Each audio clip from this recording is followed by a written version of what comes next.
Welcome back to Corpse Factory, episode number 3.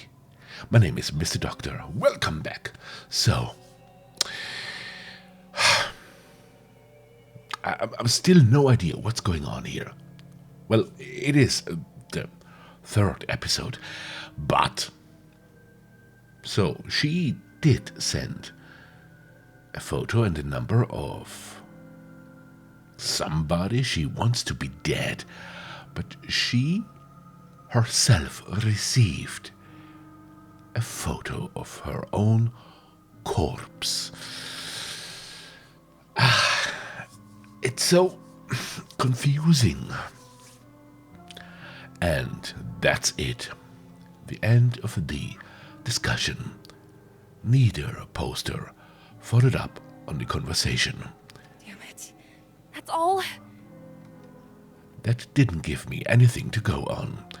Except now I know that at least 2 other people have received bloody photos of themselves.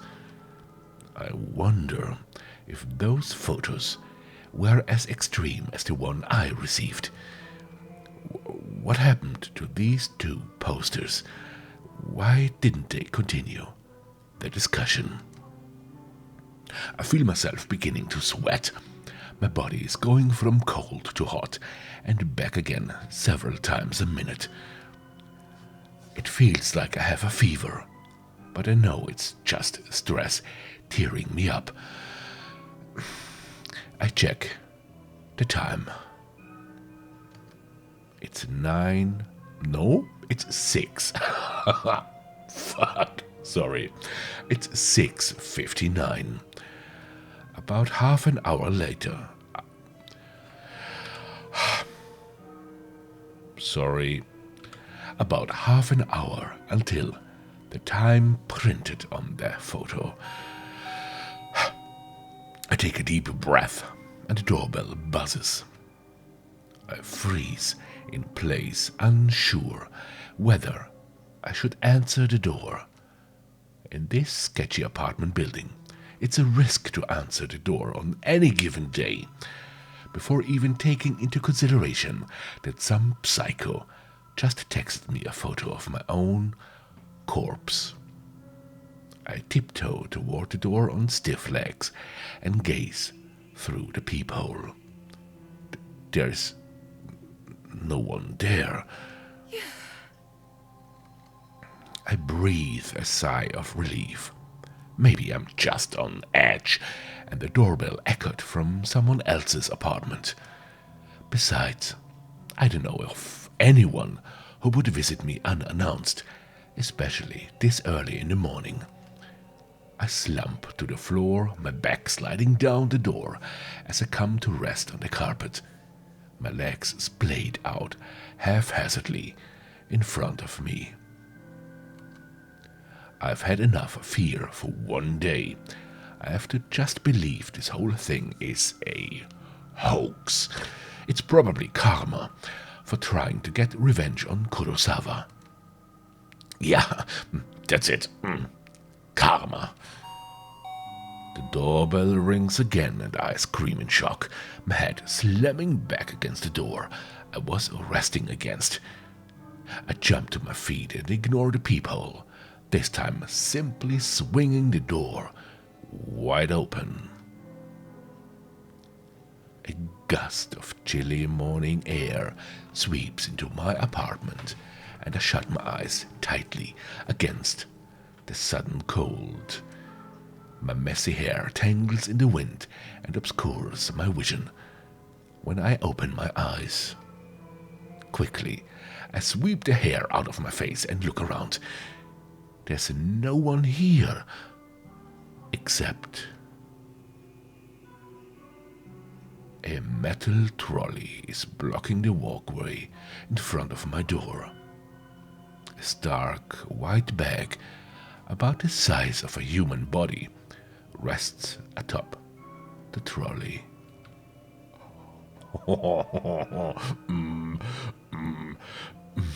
Is I assume that this is Kurosawa? My heart begins to race as I immediately recognize what this is. On TV, they always show these trolleys used in morgues to cart dead bodies around. Dead bodies. The vomit that has been trying to escape my body all morning finally finds its way out of my mouth. I retch and heave in the doorway until nothing is left inside my belly except the stinging stomach acid that threatens to burn through its fleshy container. The stench wafting from the trolley is overwhelming. Pinching my nostrils closed does little more than trap the horrific odor inside my own skull, and I gag and splutter involuntarily. Now, is it Kurosawa? Apparently, the body is stinking, so Kurosawa couldn't be any longer dead than, I don't know, 12 hours? Maybe? My hand reaches forward, as though controlled by some being other than myself. I can't pull it back, and I can't prevent my fingers from grasping the zipper tag attached to the front of the body bag. I unzip the bag. What? What? How?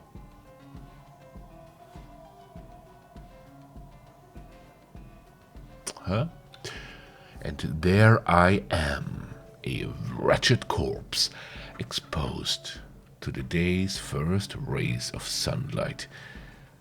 I stand here in the doorway as I lay there atop the trolley, simultaneously alive and dead, but more dead than alive in both bodies. The bruising on my face is horrific, and I reach a stiff finger to my own lips, my living lips, tracing the outline of the bruise. I see before me. There is no pain where the bruise should be, and I breathe a sigh of relief. For why would there be any pain if I'm already dead? To feel pain would be absurd, and then I would really have to start worrying. I wonder how I died. Did I fall from a great height? Did somebody hit me with a car? Or did I collapse from some internal reason, perhaps from organ failure, or some undiagnosed sickness? Maybe I didn't die, and the corpse in front of me is alive, living and breathing, just as I do, while standing in front of myself. Maybe this is all a prank I've pulled on myself, dying just as a joke, but never really dying. Always living until the point I actually die, and it's no longer a prank. My head is splitting. I can't think straight. All the thoughts in my mind are jumbled. The meanings behind unspoken words disappearing behind foggy clouds inside my shattered skull. To clear my head, I step around my corpse and stand by the walkway's railing. I'm on the 4th floor of the apartment building. There are 2 floors above me, so I could go higher if I wish, but I'm pretty sure a leap from here will be enough to render my living body identical to that of the corpse on the trolley.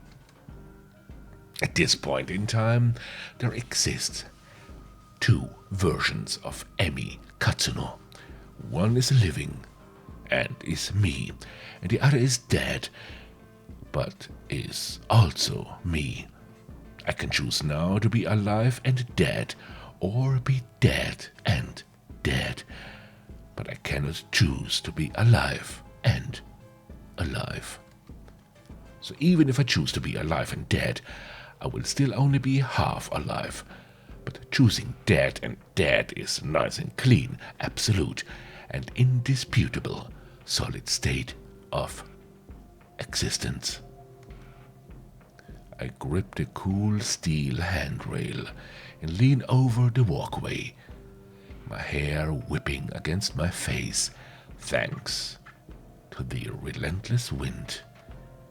4 stories below me is a small courtyard, paved with concrete and decorated with the occasional shrub or flower bed. I miss the concrete by about 2 feet. Dirt sprays up into the air as my nose is crushed under my own body weight. I think about that photo Kurosawa sent me, with her smug smile and her hands full of stolen money. My teeth grind into my tongue and sever it, but it doesn't manage to escape my closed mouth. My mind wanders and settles on Corpse Girl's website. What was that all about anyway? As far as I know, nothing happened when I submitted Kurosawa's details. Maybe Kurosawa found the website as well and submitted my details first. I guess Corpse Girl got me. Well played, Kurosawa. I think I can taste blood in my mouth, but it might just be a memory from some other point in my lifetime. A blinking light from a nearby parked car kind of irritates me, but then my vision turns blue or black, and my only concern is how I will never truly know what.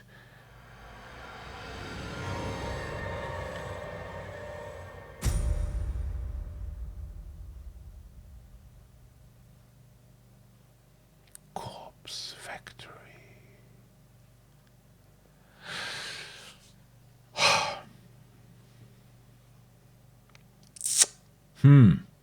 So, Act 1, Noriko Kurosawa. 3 weeks earlier.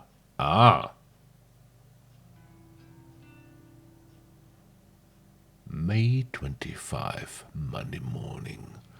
Okay, so now apparently it was the prologue, yeah. So, Emi Katsuno, dead.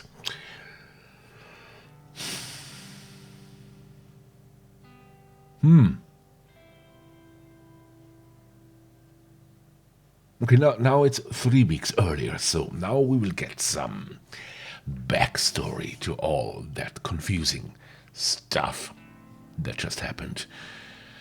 But damn. Wow.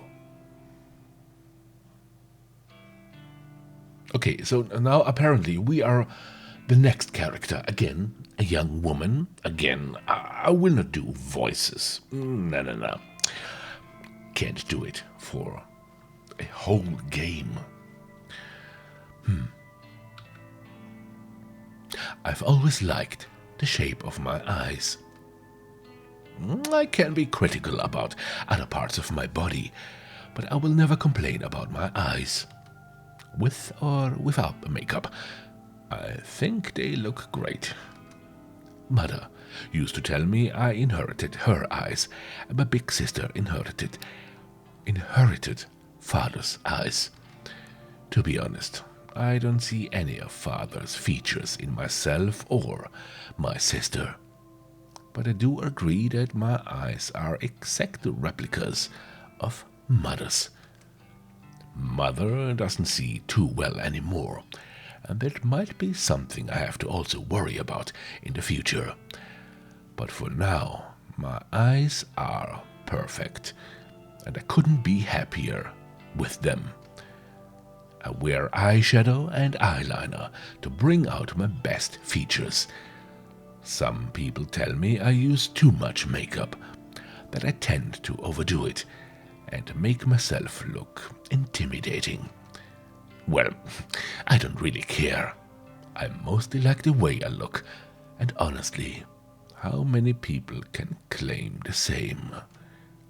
Today's morning ritual is the same as any other workday. I'm a slave to the wage, and I'm not proud of it. Call me a corporate sellout, but I can't survive without money.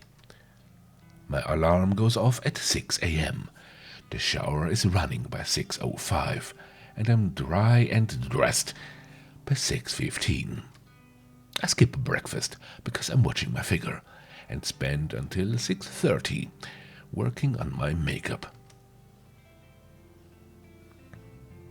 I'm out of my cramped shoebox apartment by 6:45. Sometimes I catch my neighbor returning home from his overnight shift, and if so, I exchange simple pleasantries with him and continue on my way. Today there is no sign of my neighbor, so I don't slow down as I descend the stairs and exit the building. Hitting the convenience store for a can of coffee saps another few minutes from each day. I prefer sweet milk coffees, but every now and then I'm in the mood for rich black coffee. Regardless, I never start a day without it. I don't always need the energy boost, but it helps to stop my stomach growling. It's a milk coffee kind of day, so I pay for my favorite brand and get out of the store in no time. The canned coffee dives into my handbag as I continue on my way. The train station is always busy in the morning, and it's usually a struggle to navigate my way to the correct platform in time for the 7:12 train. Today is no different. However, I always make it in time, because my routine has been perfected over the last few months. I board the train bound for Shinjuku. A cursory glance reveals there are no empty seats, so I push through the throng of bodies and stand against the carriage wall.